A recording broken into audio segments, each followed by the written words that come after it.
Hello everyone. तो आज हमारा मैट्रिक्स का अगला क्लास है। जो हमने पढ़ा था उसके आगे पढ़ेंगे आज। तो हमने पढ़ा था मल्टीप्लिकेशन ऑफ मैट्रिक्स, तो उससे रिलेटेड कुछ प्रॉपर्टीज़ है उसके बारे में पढ़ेंगे।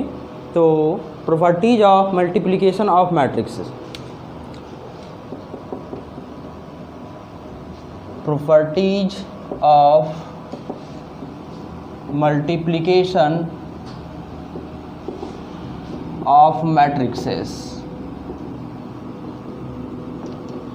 ठीक है, आज ये पढ़ना है, हमें प्रॉपर्टीज पढ़ना है मल्टीप्लिकेशंस का, क्या क्या प्रॉपर्टीज होते हैं वो सारे पढ़ने हैं।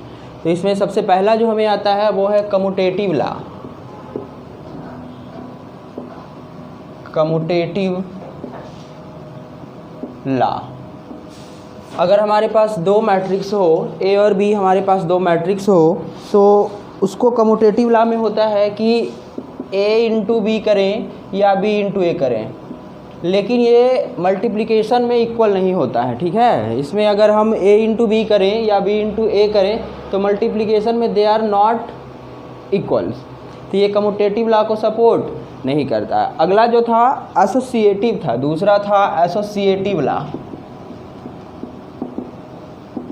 एसोसिएटिव लॉ, तो एसोसिएटिव लॉ में तीन मैट्रिक्स आएगा, ए बी एवं सी आएगा। तो अगर इसको हम इस तरह से लिखें, ए इंटू बी पैरेंथेसिस में बंद, और इसको इस तरह से लिखें तो बात सेम आएगा, यानी कि एसोसिएटिव लॉ इस पे लागू हो जाएगा। यानी कि हम सबसे पहले ए इंटू बी कर लें, उसके बाद जो भी रिजल्टेंट आए उसको सी के साथ मल्टीप्लाई करो, या पहले बी इंटू सी कर लो, उसको ए के साथ करो। ध्यान में रखना है इसमें कि सीक्वेंस समान होना चाहिए, ऐसा नहीं है कि सी इधर कर दें, बिल्कुल गलत हो जाएगा।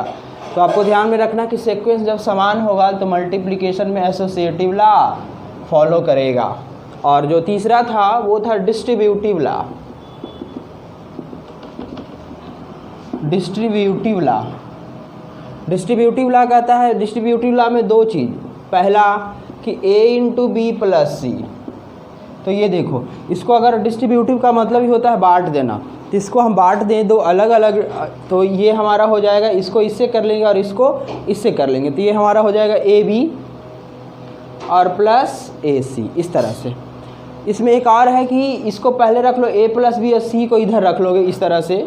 जैसे दूसरा कि a प्लस बी इंटू सी, तो इसको जो इसके साथ करोगे तो ए सी नॉट सी ए, और इसको इसके साथ करोगे तो हो जाएगा बी सी। तो इसमें भी देखो कि सीक्वेंस हमारा जो है सेम है, इसको इसके साथ करा तो ये बी इंटू ए नहीं, पहले जो था वो पहले है, जो पहले था वो पहले है। इसमें भी वही बात है कि ए पहले था, इसमें बी पहले था, सी बाद में था, तो सीक्वेंस समान होना चाहिए।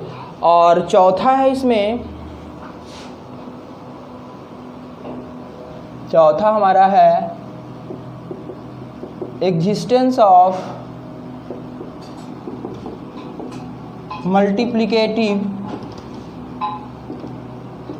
आइडेंटिटी। मल्टीप्लिकेटिव आइडेंटिटी मतलब कौन सा मैट्रिक्स में ऐसे क्या गुना करें कि उससे कोई फर्क नहीं पड़े। तो एक आइडेंटिटी मैट्रिक्स का हमने बताया था आपको, आई से इसको इंडिकेट करते हैं। तो किसी भी मैट्रिक्स में जब आई से गुना कर देते हैं तो उस मैट्रिक्स में कोई प्रभाव नहीं पड़ता, यानी कि जो मैट्रिक्स था वह मैट्रिक्स वह रह जाता है। तो इसमें हमें गुना करना है आई से, तो आई को इसमें एसोसिएटिव लॉ के फॉलो नहीं करता है, इसमें आप आगे भी रख दो पीछे भी रख दो कोई फ़र्क नहीं पड़ता है। यानी कि तुम कह सकते हो इस तरह से कि आई इंटू ए कहो या ए इंटू आई कहो, दोनों सेम ही आएगा और वो आएगा आपका एक मैट्रिक्स। बट इसमें ध्यान देना है इसमें कि हमारा जो ए होना चाहिए वह एक स्क्वायर मैट्रिक्स होना चाहिए। तो हम यहाँ पे कह सकते हैं for every square matrix A एक स्क्वायर मैट्रिक्स होना चाहिए। तो जब ए एक स्क्वायर मैट्रिक्स होगा तो आइडेंटिटी मैट्रिक्स हमेशा स्क्वायर मैट्रिक्स होता है। तो वहाँ पे हमने बताया था कि यहाँ पे जो स्क्वायर मैट्रिक्स होगा ये आई आइडेंटिटी मैट्रिक्स, उसका ऑर्डर निर्भर करेगा ये ए पे। अगर ए टू बाई टू का हो तो वही हो जाएगा। तो एक मल्टीप्लिकेशन इस पे हम दिखा देते हैं कि आई ए बराबर ए आई होता है कैसे। जैसे एग्जाम्पल, जैसे ए नाम का एक मैट्रिक्स है 1 2 3 4, सिंपल सा। हमें निकालना है आई इंटू ए, तो आई का वैल्यू जो हो जाएगा क्या होगा, आइडेंटिटी मैट्रिक्स में एक 2x2 का मैट्रिक्स होगा, यानी इस तरह से 1 0 0 1, और इनटू में ये मैट्रिक्स रख लो 1 2 3 4। इसको मल्टीप्लाई करते हैं हम, तो मल्टीप्लिकेशन का जो रूल था कि इस पहले रो से इसके पहले कॉलम के करस्पॉन्डिंग एलिमेंट्स में गुना करके जोड़ दो तो पहला एलिमेंट्स बनेगा। तो देखो 1 गुना 1 1, अब प्लस 0 गुना 3 0, तो ये 1 ही आ जाएगा। फिर इसको इसके साथ गुना करो तो ये हो गया 2, और ये हो गया हमारा इसके साथ 0, तो 2 + 0 2 ही। पहले रो का काम समाप्त, क्योंकि इसमें और भी हमारे कॉलम्स नहीं है। अब इसमें देखो तो ये वाला हमारा दूसरा रो को इसके पहले कॉलम्स के करेंगे, तो ये वैल्यू इसके साथ करोगे तो 0, अब प्लस इसको इसके साथ तो 3, तो 0 + 3 3 ही। फिर इसको इसके साथ तो ये 0 है, ये 4 यानी 4। तो देखो ये वैल्यू ए ही आया होगा, यानी ए जो मैट्रिक्स था वही हमारा आया। ठीक है ना, इस तरह से तुम ए आई का वैल्यू निकाल सकते हो, a × आई। तो ए को पहले रखो और आई को बाद में रखो। ठीक है, तो इस तरह से इसको मल्टीप्लाई करोगे इसको इसके साथ, तो क्या हो जाएगा, इसको 1 और प्लस 0 यानी कि 1।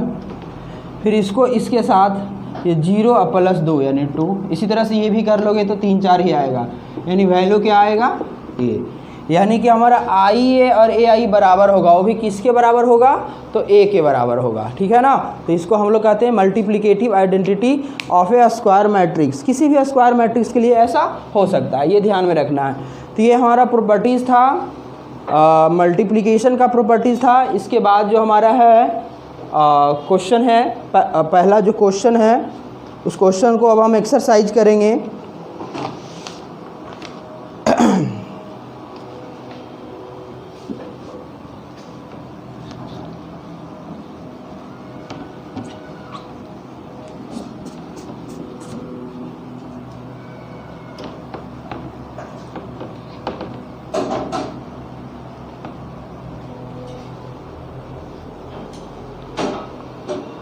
एक्सरसाइज हमारा है 3.2। ये एक्सरसाइज मुझे करना है, तो इसमें सिंपल क्वेश्चंस है, आप खुद भी कर सकते हो। तो हम 1 2 दिखाते हैं, जो सिमिलर रहेगा उसको छोड़ देंगे, आप खुद बनाओगे इसमें। जैसे पहला आप लोग क्वेश्चन जो है बुक से मिल जाएगा। a = दिया हुआ है 2 4 3 2, b = 1 3 - 2 5, और c = -2 5 3 4। ये हमारा ABC नाम का 3 मैट्रिक्स दिया हुआ है, और इसमें फाइंड आउट करना है a + b। ठीक है, तो a + b जोड़ लोगे क्रॉसपॉन्डिंग एलिमेंट से 3, और ये 4 3 7, ये इसके साथ जोड़ोगे तो -1 और ये 7। ठीक है, तो पहला है इसमें a + b, ठीक है, निकल जाएगा, निकल गया। दूसरा है a - b, सिंपल घटा लेना है, ये भी निकल जाएगा।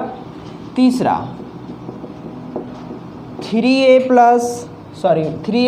c है, तो 3 × a जब हम निकालेंगे तो ये क्या है, एक स्केलर वैल्यू है। तो इस स्केलर वैल्यू से a के सारे एलिमेंट्स में पहले मल्टीप्लाई करेंगे, और जो भी वैल्यू आएगा 3a का, उसमें हम c को क्या करेंगे, माइनस कर देंगे।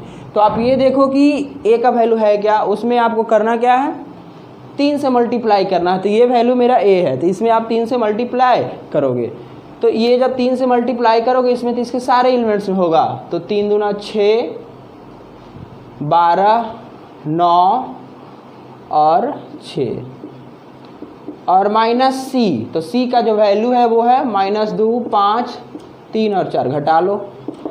6 में -2 घटेगा तो माइनस प्लस हो जाएगा 8, 12 में 5 गया 7, ये 6 और ये 2। ठीक है ना, तो इस तरह से आपका ये वैल्यू निकल गया। उसके बाद जो अगला हमारा क्वेश्चन है चौथा इसका, वो है a × b। तो देखो a × b कर लेते हैं। a का वैल्यू जो है 2 3 4 2, और b का जो वैल्यू है 1 3 - 2 और 5। फिर से देखो मल्टीप्लिकेशन, फिर से देखते हैं। ये हमारा पहला रो है, इस पहले रो से इसके पहले कॉलम में मल्टीप्लाई हो जाएगा, ठीक है ना। तो जब इसमें हम करेंगे तो क्या होगा, देखो 2 गुना 1 2, अब प्लस 4 दूना 8 माइनस 8, प्लस माइनस माइनस 8, तो 2 में 8 घटेगा -6। फिर इस रो से इस कॉलम में करोगे तो ये हो जाएगा 6 और ये हो जाएगा कितना 20 यानी कि 26, ठीक है। अब पहले रो का काम मेरा समाप्त हो गया। अब दूसरे रो से शुरू करो, इसको इसके साथ, ये 3 हो जाएगा, ये -4 तो ये हो जाएगा -1। फिर इसको इसके साथ करोगे तो 9 और ये 5 दूना 10, तो 9 और 10 19, इंटू बी निकल गया, ठीक है। फिर उसी तरह से आपका पाँचवा जो है बी इंटू ए है, तो बी का वैल्यू 1 3 -2 5 और ए का वैल्यू 2 4 3 2, ठीक है। इसको फिर से मल्टीप्लाई कर लेते हैं, तो इसके पहले रो से इसके पहले कॉलम में करेंगे, ये 2 और ये 9, तो 2 और 9 11।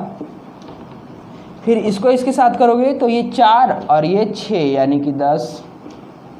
फिर इसको इसके साथ तो -2 अब प्लस 15, तो 2 में -4 हो जाएगा और प्लस 15 तो ये 11 होगा।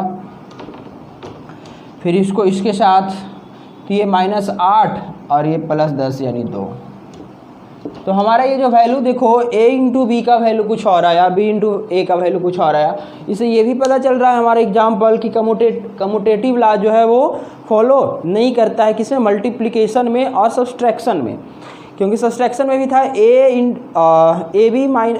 a minus B doesn't equal to b minus A, but addition में था ना कि a plus B is equal to b plus A हो जाता था। मल्टीप्लिकेशन में भी नहीं होगा और एसोसिएटिव में होगा अगर आपका ऑर्डर यानी सीक्वेंस जो है मल्टीप्लिकेशन का वो सेम हो, ठीक है। तो ये पहला क्वेश्चन था। दूसरा क्वेश्चन जो है सिंपल है तो आप कर लोगे। दूसरा क्वेश्चन में सिंपल आपका जोड़ करना है तो आप कर ही लोगे आई थिंक। एक दो हम दिखा देते हैं।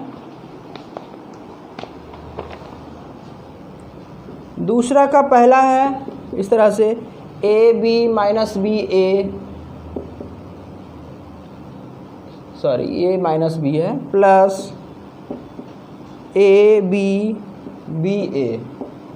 इसको आप जोड़ोगे तो एक ए के साथ 2a, इसको इसके साथ 2b, इसको इसके साथ जोड़ोगे तो 0 हो जाएगा और इसको इसके साथ 2a, ठीक है। आप इतना भी छोड़ सकते हैं। अब देखो जब एक मैट्रिक्स में हम एक अदिश संख्या से गुना कर सकते हैं सारे में, तो हम सारे से कॉमन भी ले सकते हैं। आप यहीं पे छोड़ दो, कोई ज़रूरत नहीं है, लेकिन आगे ज़रूरत पड़ेगा इसके लिए हम ऐसा लिख दे रहे हैं, ठीक है ना। तो देखो तो सारे में 2 मल्टीपल है कि नहीं, आप कहो 0 में नहीं है 2, 0 में क्या है 0 गुना 2 नहीं है, तो इसमें से भी 2 कॉमन ले सकते हैं, इसमें से भी और इसमें से भी, ठीक है। तो अगर 2 कॉमन ले लिया जाए तो ये बच जाएगा कितना a b 0 और a, ठीक है। तो आप ये भी छोड़ सकते हो, यहाँ भी छोड़ सकते हो। इस 2 से मल्टीपल करेंगे सारे में हम फिर से तो ये वैल्यू आ जाएगा, ठीक है। तो इस तरह से ये निकल गया। उसी तरह से दूसरा है, तीसरा आप है सारा कर लोगे।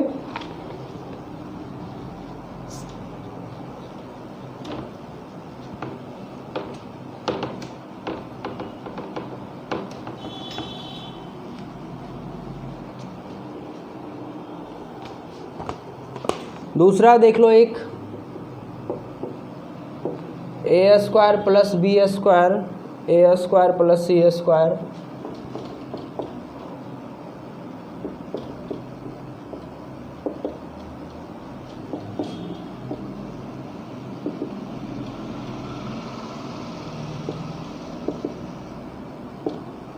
इस तरह से वैल्यू दिया हुआ है, ठीक है ना। इसको इसके साथ जोड़ना, देखो एक लिख के बनाते हैं।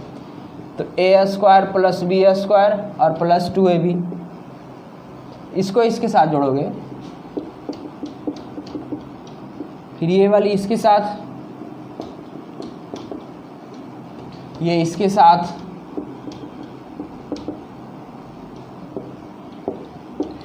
फिर देखो तो ये प्लस बी का होल स्क्वायर का जो फार्मूला है उस फार्मूला पे आप ला दो, आप उतना भी छोड़ सकते हो। तो ये हो जाएगा ए प्लस बी का होल स्क्वायर, ये बी प्लस सी का होल स्क्वायर, ए माइनस सी का होल स्क्वायर और ए माइनस बी का होल स्क्वायर, ये वैल्यू, ओके।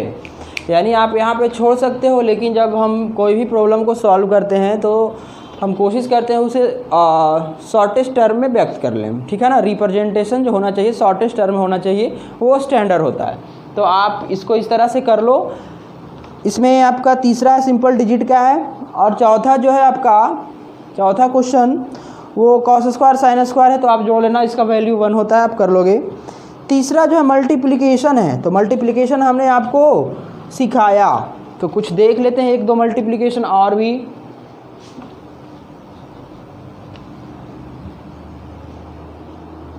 पहला है 2/2 का, वो हमने आपको बता दिया। दूसरा डायरेक्ट देखोगे, तीसरा का दूसरा 1 2 3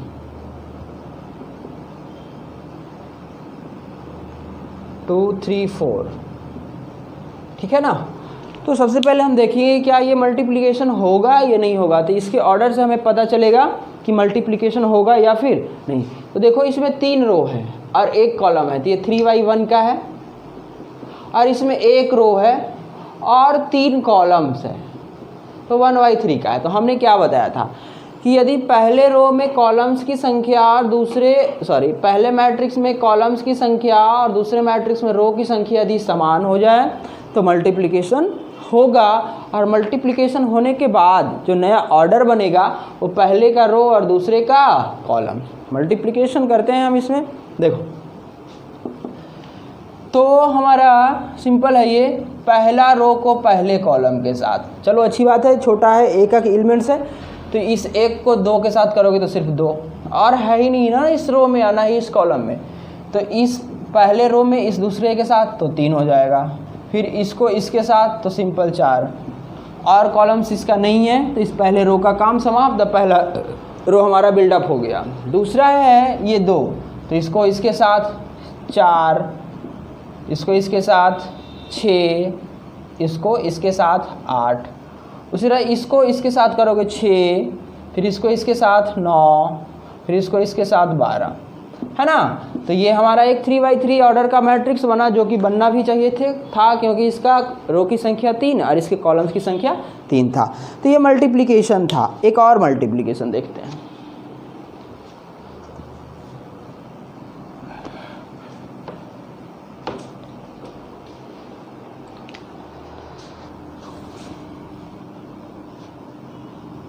तीसरा 1 - 2 2 3 इंटू 1 2 3 2 3 1। मल्टीप्लिकेशन होगा या नहीं पहले ये आपको हर बार देखना। तो इसका देखो 2 रो और 2 कॉलम, यानी 2/2, इसका 2 रो और 3 कॉलम, तो ये मैच किया ना, होगा मल्टीपल। देखो कैसे, पहले रो को पहले कॉलम्स के साथ तो करो, इसको 1 × 1 अब प्लस इसको इसके साथ तो -4, देखो डिटेल कर दे रहे हैं, फिर इसको इसके साथ दूसरा बनेगा तो 1 × 2 प्लस -2 × 3, फिर इसको इसके साथ तो 1 × 3 और प्लस -2 × 1, ठीक है। पहले रो का काम समाप्त, क्योंकि पहले रो से हमने तीनों कॉलम्स में मल्टीपल कर लिया। अब हमारा आ गया इस दूसरा रो को पहले कॉलम्स के साथ कर लेते हैं, ठीक है। तो देखो 2 × 1 प्लस 3 × 2, फिर इसको इसके साथ तो 2 × 2 और प्लस 3 × 3, फिर इसको इसके साथ तो 2 × 3 और प्लस 3 × 1। इसको सॉल्व करके आप लिखोगे वही वैल्यू आएगा, तो ये आ जाएगा -3, ये हो जाएगा -4, ये हो जाएगा 1 8 13 9, ठीक है ना। तो इसका ऑर्डर 2/3 होना चाहिए था, ठीक है। इस तरह से मल्टीप्लिकेशन किया जाता है, ठीक है ना, किसी भी ऑर्डर का हो। सिर्फ आपका जो कंडीशंस था कि पहले मैट्रिक्स में कॉलम्स की संख्या और दूसरे मैट्रिक्स में रो की संख्या वो इक्वल होनी चाहिए, ठीक है। तो इस तरह से तीसरा क्वेश्चन जो था सिर्फ मल्टीप्लिकेशन था। और चौथा क्वेश्चन आप देखोगे तो कह रहा है A B C दे दिया है, ठीक है ना, 3 मैट्रिक्स दे दिया है, और उसमें आपको कह रहा है कि A + B निकाल लोगे, B - C निकाल लोगे, फिर कह रहा है कि चेक करें, वेरीफाई दैट कि a प्लस बी माइनस सी बराबर a प्लस बी और माइनस सी। ये चेक करने की दोनों बराबर है कि नहीं, चेक करने के लिए, प्रूफ करने के लिए नहीं। प्रूफ करना चेक करना में अंतर होता है। प्रूफ करने का मतलब होता है कि आप सिद्ध करो, ठीक है ना, और चेक करने का मतलब होता है कि आप चेक करके बताओ क्या ये बराबर इसके है या फिर नहीं है। ओके, तो इसमें चेक करने के लिए करा है, तो आप पहले b माइनस सी निकाल लेना, उसको a के आगे साथ रख कर जोड़ लेना, फिर a और b को जोड़ लेना और उसमें c घटा लेना, देखना बराबर आता है कि नहीं। बराबर आता है तो लिखना है, नहीं बराबर आता है तो लिखना नहीं बराबर है, ठीक है ना। तो चौथा वो था। पाँचवा जो हमारा सवाल है, देखो पाँचवा,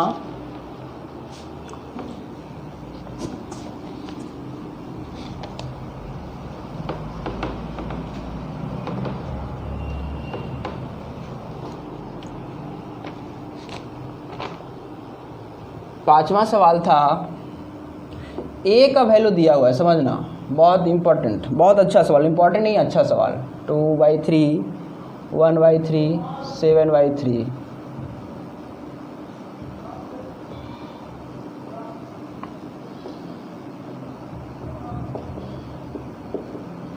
ठीक है, a दिया हुआ है और b दिया हुआ है।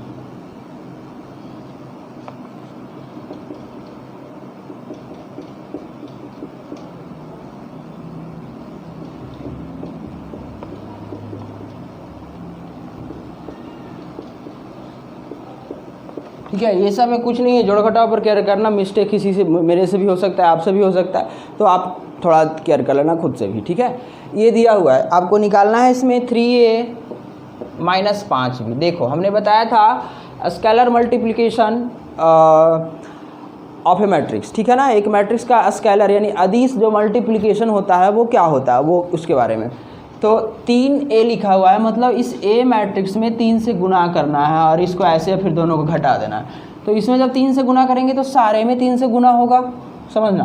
तो इसमें 3 से गुना करोगे, अगर 2/3 में 3 से, तो कटेगा ना, तो ये सिर्फ 2 बचेगा। इसमें 3 से गुना करोगे 3, ये भी कट जाएगा 3, तो 5 बचेगा, 1 बचेगा। इस तरह से देख लेते हैं, ये बचेगा, 3 से गुना करेंगे। इसमें तो कुछ कटने लायक नहीं था ना, इसमें तो मल्टीपल हो गया। माइनस 5 इंटू बी, तो 5 से इसके सारे में गुना करोगे तो ये हो जाएगा 2, 3, 5, 1, 2, 4, 7, 6, 2। और उसके बाद आप घटा लो, देख लो, तो देखने से हमें पता चल रहा है कि दोनों सेम है। 2, 3, 5, 1, 2, 4, 7, 6, 2, तो सेम चीज़ घटेगा तो एक नल मैट्रिक्स डायरेक्ट 0 लिख दो, ठीक है। और नहीं तो आप ऐसे करो पहले कि 0, 0, 0 इतना छोड़ दो, या फिर इसको एक नल मैट्रिक्स लिख लो, ये हमारा नल मैट्रिक्स है, ठीक है ना। ये इस तरह से है, ठीक है। तो इस तरह से भी आप शो कर सकते हो, ठीक है।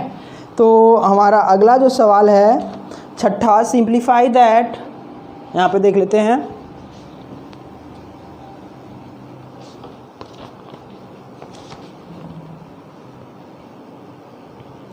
कह रहा है कि कॉस थीटा इंटू में कॉस थीटा साइन थीटा, फिर साइन थीटा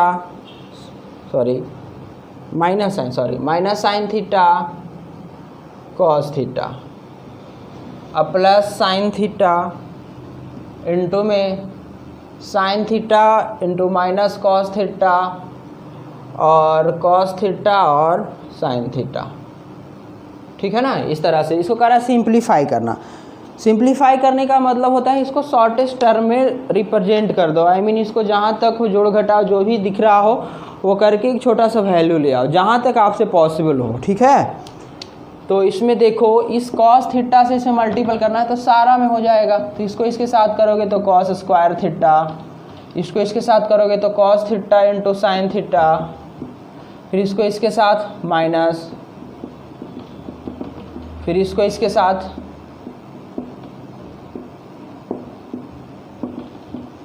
जस्ट लाइक इसमें तो sine square theta minus sine theta into cos theta, फिर इसको इसके साथ, फिर इसको इसके साथ साइन स्क्वायर थीटा, उसके बाद जोड़ लेना है। तो देखो cos square theta plus sine square theta 1।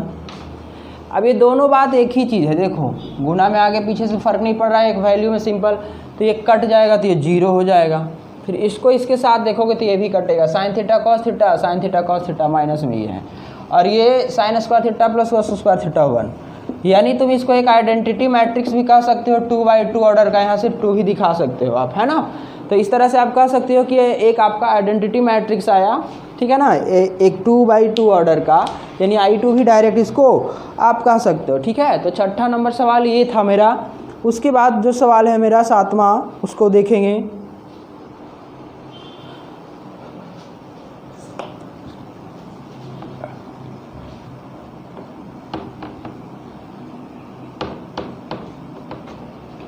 इस तरह का सवाल 2 नंबर का एग्जाम में क्वेश्चन पूछते रहता है।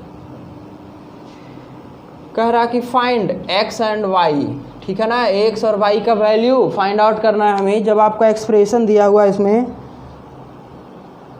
वो एक्सप्रेशन से पहला